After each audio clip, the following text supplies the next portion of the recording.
સામાન્ય રીતે ગણેશોત્સવ દરમિયાન ગણેશજીને શુદ્ધ ઘીના લાડુનો ભોગ ધરાવવાનો મહિમા છે.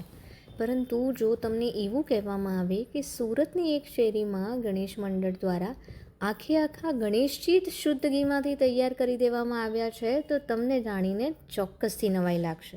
પણ આવું શક્ય બન્યું છે.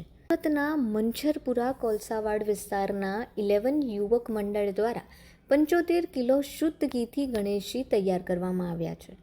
આમ તો શુદ્ધ ઘીનું કમ્પાઉન્ડ બની શકતું નથી, પરંતુ આ ગ્રુપ દ્વારા અનેક નિષ્ણાંતોની મદદ લેવામાં આવી છે.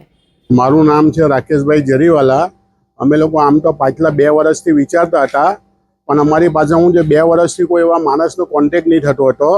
આ વર્ષે અમે પાછલા 2 મહિનાથી અમે લોકો કન્ટિન્યુઅસ આની પછાડી લાગેલા હતા કે લોકો માણસો અમને મળે. એ લોકો માણસોનો અમે કોન્ટેક્ટ કર્યો. એકબીજા માણસો સાથે મળીને અમે જેમ કામ આગળ વધાર્યું. પહેલાં અમે લોકો એની ડાઈ લઈ આવીને પછી અમે જે ઘીના કમલ બનાવે તે માણસનો કોન્ટેક્ટ કર્યો. તે માણસે અમને આખું એનું બાયોડેટા આપી કે તમે આ હિસાબે કરો, અમે એનું આગળ બધું ધીમે ધીમે કામ વધારશું.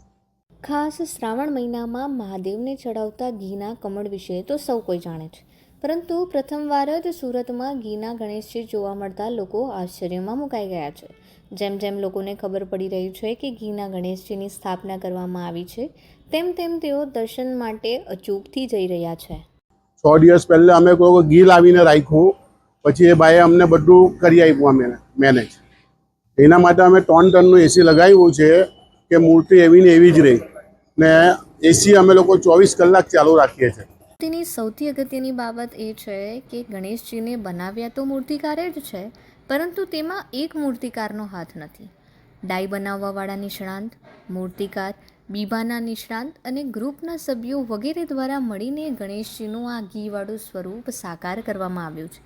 સૌથી અગત્યની બાબત એ છે કે માટીની કે પીઓપીની મૂર્તિની જેમ આ મૂર્તિની અંદરથી પોલી નથી, એટલે કે તે સખત રીતે ઘીથી બનાવવામાં આવી છે, જેથી તેમાં આટલા કિલોગ્રામ ઘીનો ઉપયોગ પણ થયો છે. સુરતની ઐતિહાસિક મૂલ્ય ધરાવતી આ શેરીના યુવકોએ ચોક્કસથી કમાલ કરી બતાવી છે.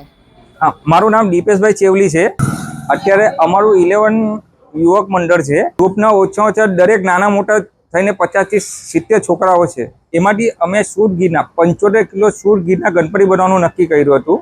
હવે શુદ્ધ ઘીને ઠરાવવા માટે અમે એને શુદ્ધ ઘીને પહેલાં બોઇલ કરીને ગરમ કરીને લિક્વિડ કર્યું, અને એના માટે અમે એક ડાઈ બનાવી.